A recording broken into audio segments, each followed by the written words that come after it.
Welcome back to my channel. কেমন আছো তোমরা সবাই? আশা করি খুব ভালো আছো, সুস্থ আছো। আমিও খুব ভালো আছি, আমার পরিবারের সবাই ভালো আছে, সুস্থ আছে। তো একটা নতুন ভিডিও নিয়ে চলে এসেছি আজকের তোমাদের কাছে। এই দেখো আমাদের পুচকে চকলেট খেয়েছে, চকলেট খেয়ে মুখ টুক কিছু ধোয়নি, ওই জন্য ওরকম হয়ে আছে। তো আজকের ভিডিওটা হচ্ছে আমি একটা রেসিপি তোমাদের শেয়ার করব। সেটা এতক্ষণ বুঝেই গেছো যে কী রেসিপি শেয়ার করবো তোমাদের সাথে, তো সেটাই শেয়ার করার জন্য চলে এসেছি। তো ভিডিওটা দেখতে থাকো, আশা করি। তো গাইজ এখানে আমি সব রেডি করে নিয়েছি: গোলাপ জল, কেওড়া জল, আদা রসুনের পেস্ট, চিকেন বিরিয়ানি মশলা, আতর, ফুড কালার, দুধ, দই, পেঁয়াজ, তারপর টমেটো, সব কিছু আমি রেডি করে নিয়েছি। চালও আছে, সব এগুলো লাগবে। তো আমি মানে ভালো দামি বিরিয়ানি মশলাটাও কিনি। এছাড়া আমি এখন একটু অন্য স্টাইলে বানাবো, মানে যেমন হয় আর কি, আমি তার থেকে অন্যরকমভাবে বানাবো। যেহেতু এখানে আমি পেঁয়াজ, টমেটো আর রসুন কেটে রেখেছি, তো দেখাবো আমি কিভাবে বানাচ্ছি। আমি আগে সব দিয়ে নেবো, তারপর তোমাদেরকে দেখাবো, কারণ আমি এক হাতে দিয়ে দেখাতে পারবো না, যার জন্যই দেখিয়ে দেবো। তো চলো ভিডিওটাকে আমি স্টার্ট করছি।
ভাতটা হাফ রান্না হয়ে গেছে, এই দেখো হাফ রান্না হয়ে গেছে। তো আমি এখানে নামিয়ে নিয়েছি, এবার আমি সাজিয়ে নেব।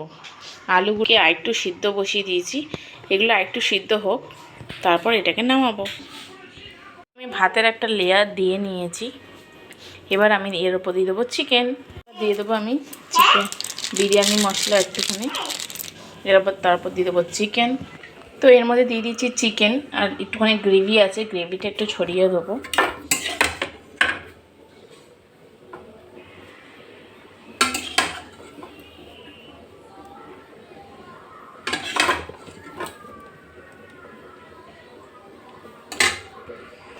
দেন এর উপরে আমি এখানে যেগুলো ভিজিয়ে রেখেছি সেইগুলো দিয়ে দেবো।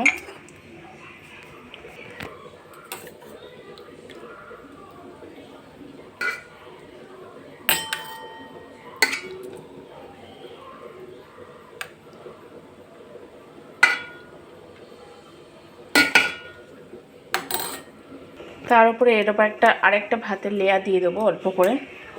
তো দেখো এখানে আমি একটা ভাতের লেয়ার দিয়ে দিয়েছি, তার উপরে অল্প করে আমি দিয়ে দেবো এই কালার, কেওড়া জল, গোলাপ জল অল্প করে দিয়ে দিলাম। এর উপরে দিয়ে দেবো বিরিয়ানি মশলা,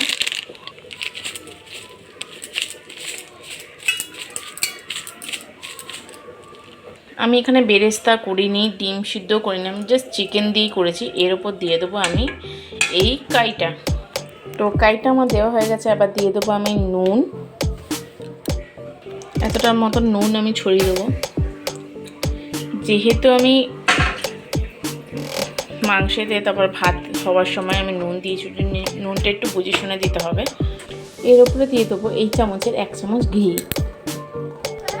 এই যে 1 চামচ ঘি দিয়ে দেবো।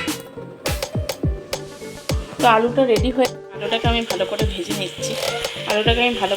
নিচ্ছি, একটু হালকা হলুদ দিয়েই ভাজছি। তো ভালো করে ভাজা হয়ে গেল, ওগুলোর উপরে দিয়ে দেবো। ওগুলো দিয়ে দিয়েছি, এবার আমি এখানে চাটু বসিয়ে দিয়েছি, চাটুর ওপরে আমি বিরিয়ানিটাকে বসিয়ে দিয়েছি। দেওয়ার পর এটাকে আমি 15 মিনিট রাখবো। চাটুটাকে গরম করে নিয়েছি, ভালোভাবে গরম করে নিয়ে আমি 5 মিনিট মানে ভালোভাবে গরম করে নিয়েছি চাটুটাকে।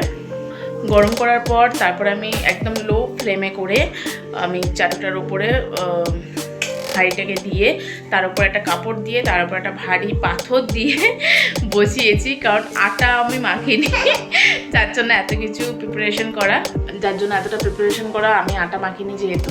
তো ওই করে আমি বসিয়ে দিয়েছি, এটাকে আমি আবার রাখবো 15 মিনিট পর্যন্ত। 15 মিনিটের পর এটাকে নামাবো। তো দেখতে থাকো। এখন বাজে হচ্ছে 9:15 বাজে, তো আমি পাক্কা 9:30টার সময় নামাবো। তো ভিডিওটা দেখতে থাকো, রেজাল্ট কি হয়, মানে আমি খুব টেনশনে আছি, রেজাল্টটা কি হয় দেখবো। অনেকদিন পর বানাইলাম, এসে দেখছি এই অবস্থা ইচ্ছা হবে। তো এবার আমি 9:30 বেজে গেছে, যার জন্য গ্যাসটাকে বন্ধ করে দিলাম। আর কিছুক্ষণ 10-15 মিনিট পর এটাকে খুলবো। এটাকে আমি পাথরটা নামিয়ে রেখেছিলাম, এইগুলো দিয়ে রেখেছিলাম।